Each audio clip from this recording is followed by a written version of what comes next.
Darko Lazić je nakon operacije želuca smršao 70 kg. On trenutno ima 72 kg, a imao je preko 140. Darko se striktno drži zdrave ishrane i redovno trenira, što se vidi i po rezultatima.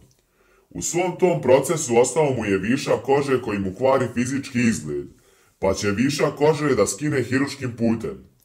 Nakon uklanjanja viška kože Darko će imati tijelo kao maneken. Izvor blizak njemu je izjavio: rekao mi je da će da uradi još ovu operaciju i više mu ne pada na pamet ni jedna. Muka mu je od lekara, ni sam ne zna koliko je operacija imao nakon što je doživeo stravičnu saobraćajku pre 2 godine. Ali ovo žarko želi da uradi jer hoće posle dužeg vremena da bude zgodan i zategnut.